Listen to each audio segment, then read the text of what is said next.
The Lost Love of Springfield Park, a Mr. Strange ghost story from Springfield Park, Liverpool. You don't expect to dig up ghosts, but that's exactly what I did, only I didn't realise it at first. Mark Tinsley, April 2001. Springfield Park is one of those places people forgot. A patch of green in Old Swan, wedged between rows of red brick houses and a sprawling Alderey hospital. It's peaceful, playgrounds, joggers, a couple of benches for pensioners with a flask of tea. But not everything that happens in Springfield Park stays in Springfield Park. Beneath its grass lies one of Liverpool's least remembered wartime chapters. During World War I, the park was swallowed up by a vast military transit camp. British troops sure, but mostly Americans, thousands of them, waiting to be deployed to the trenches of France. Tents covered the fields, bugles sounded at dawn. Wounded men were rolled next door into makeshift triage wards at Alderey. Among the civilian volunteers was a young nurse named Sarah Collins, a local girl from Walton, known for her soft-spoken kindness and for the lavender oil she dabbed behind her ears to keep the reek of sickness and blood at bay. Sarah fell in love with a young American soldier, Private Jack M. Evers, Ohio, 324th Infantry. Locals remember seeing them walking the tree line together after curfew, quiet, secret, innocent. Jack left for the war in October 1918. Sarah died just weeks later, consumed by the Spanish flu outbreak. Neither ever left a proper mark on the world, but they left something else behind. In April 2001, Mark Tinsley, 58, a retired lorry driver, went metal detecting in Springfield Park. He'd walked it dozens of times, but never scanned the area properly. He figured he'd find the usual: pennies, old cans, maybe a watch. Instead, he hit something big under a tree line near the hospital fence. The signals were wild, jumping in frequency and depth.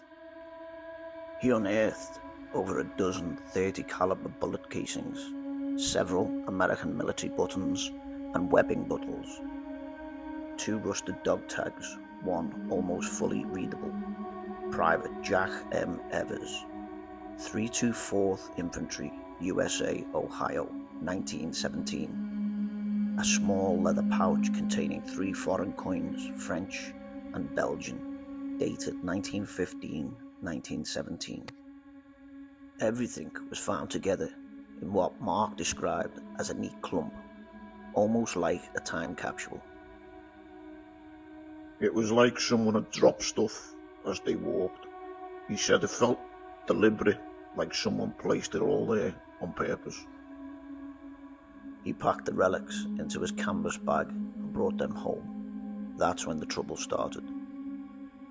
That first night, Mark woke up at 2:47 a.m. The house was freezing. He thought the boiler had gone off, but the thermostat read normal. His dog Maisie was pacing at the end of his bed, tail down, growling at the doorway. He heard footsteps downstairs. He lived alone. Over the next few days, things escalated, doors slamming on their own, even when the windows were closed. The strong, unmistakable scent of lavender lingering in the hallway, and on his hands, especially after he handled the dog tags. The sound of boots marching across his wooden floors, slow, deliberate, always stopping at his bedroom door. But the worst was the mirror. Mark kept the relics on his mantelpiece for a few days before he noticed it. One night, I passed the mirror in the hall, and for a split second I wasn't alone. Behind me, in the reflection, stood a woman in white. Her face was blurred, like she was half smoke, and beside her, a tall man in what looked like an old military jacket. They weren't looking at me, They were looking at each other. That was the night he packed everything back into the pouch and returned to the park. He buried the items under the same tree, 6 feet deep this time. The haunting stopped that very night. Word spread quietly. Paranormal groups visited Springfield Park at night, some with EMF readers, some just with curiosity. Cold spots were reported, phones died without warning.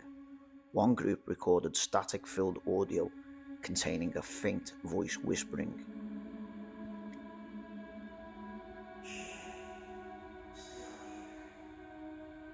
More witnesses have since come forward.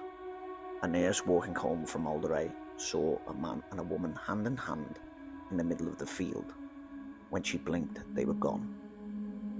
A 6-year-old boy told his mum, "That soldier and the nurse smiled at me while they were playing in the field." An elderly woman claimed she saw 2 figures watching the sunrise, like they'd been doing it for 100 years.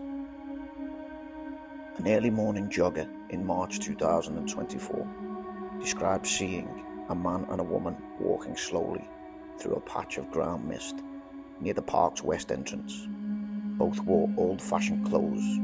She noticed the man's American-style uniform before they simply disappeared into the fog. It wasn't scary, she later said. It felt peaceful, like they'd been walking that path for years. In 2003, a 5-year-old patient at Alderey told his mum he saw a soldier and a nurse holding hands in the trees from his hospital window. He said the nurse waved at him, and that the soldier had shiny buttons, like in a pirate film. He waved back. When the nurse smiled, the room suddenly smelled of lavender. The window faced Springfield Park.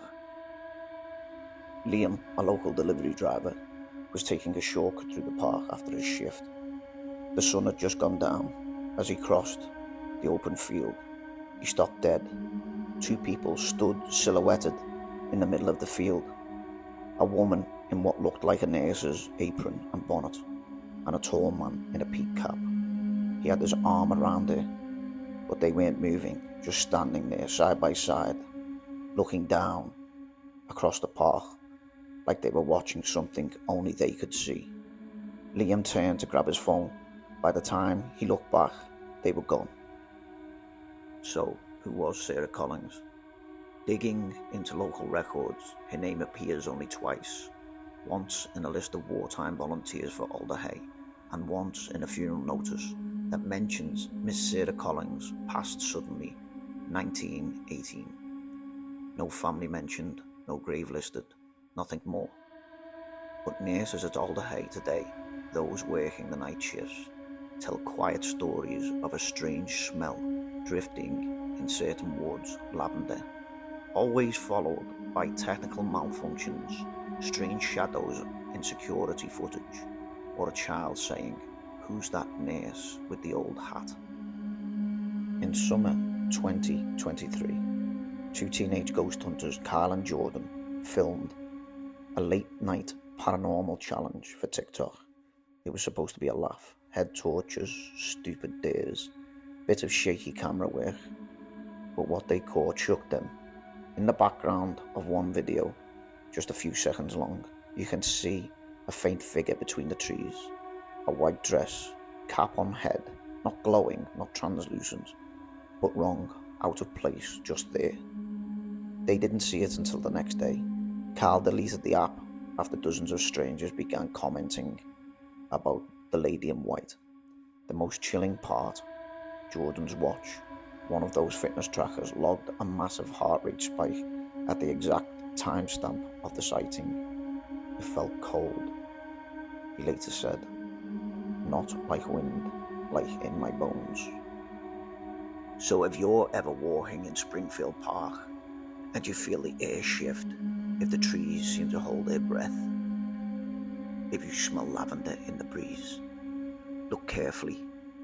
You may see them, the nurse and her soldier, side by side, still together, still watching, still walking. And if you ever find something buried in that soil, a bullet, a button, a tag, leave it where it lies. Because not everything that's been buried wants to be brought back. I'm Mr. Strange, and this was another Liverpool ghost story. Sleep tight if you can. Don't forget to hit the like and subscribe for more spooky tales from Liverpool's past.